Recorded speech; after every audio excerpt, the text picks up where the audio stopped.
السلام علیکم اسٹوڈنٹس،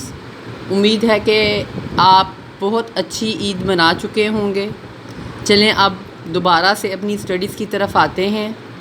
اور عید کی چھٹیوں سے پہلے آپ کو پتہ ہے ہم یورپ پڑھ رہے تھے اور ہم نے یورپ کے دریا اور یورپ کی جو فزیکل ریجنز ہیں ان کو ڈسکس کیا تھا۔ آج ہم یورپ کی جو آب و ہوا ہے اس کے بارے میں پڑھیں گے۔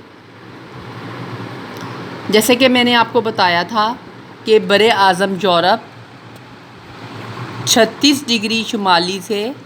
71 ڈگری شمالی عرض بلد کے درمیان پھیلا ہوا ہے۔ اس وجہ سے اس بر اعظم کا کوئی بھی حصہ ایسا نہیں جو کہ منطقہ حارہ میں ہو۔ اس کے تمام حصے جو ہیں وہ منطقہ معتدلہ میں واقع ہیں۔ منطقہ معتدلہ میں واقع ہونے کی وجہ سے اس کے یہاں پر موسم گرما میں شدید گرمی نہیں پڑتی، اور جیسے جیسے ہم شمال کی طرف جاتے ہیں لیٹیچیوڈ کی وجہ سے درجہ حرارت کم ہوتا چلا جاتا ہے۔ یعنی جیسے جیسے ہم بلند عرض بلد کی طرف جائیں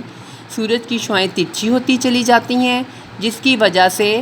درجہ حرارت ان میں کم ہوتا چلا جاتا ہے، اور بر اعظم کے شمال، مغرب اور جنوب کی طرف دیکھیں تو سمندر ہی سمندر ہے۔ اس وجہ سے یورپ کی آب و ہوا پر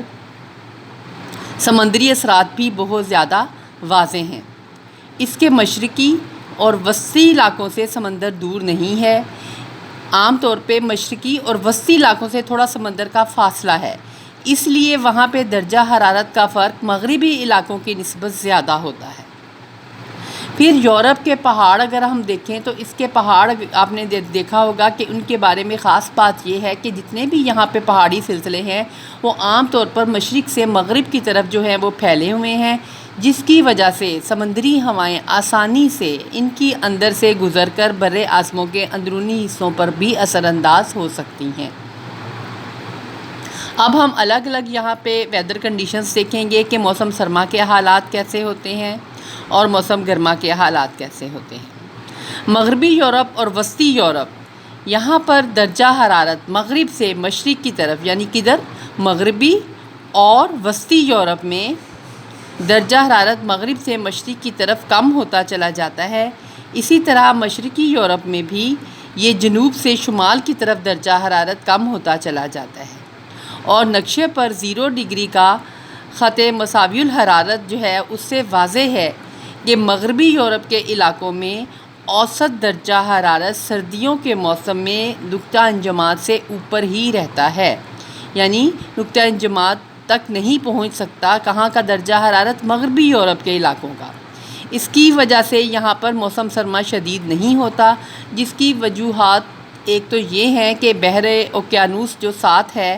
ادھر سے مغربی ہوائیں یہاں پر آ کے موسم کے اثرات کو شدید نہیں ہونے دیتی اور موسم یہاں پر اعتدال میں رکھتی ہیں۔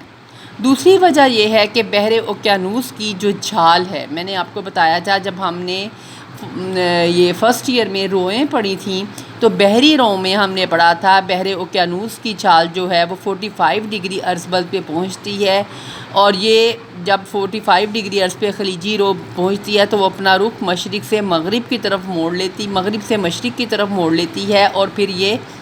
یورپ کے ساحل کے ساتھ ساتھ چلتی ہے، جس کی وجہ سے یہ گرم پانی کی رو ہونے کی وجہ سے ساحلی علاقوں کے درجہ حرارت کو سردیوں کے موسم میں کم نہیں ہونے دیتی اور درجہ حرارت بڑھا دیتی ہے، اور یہی وجہ ہے کہ مغربی یورپ کی بندرگاہیں منجمد نہیں ہوتیں اور سارا سال تجارت کے لیے کھلی رہتی ہیں۔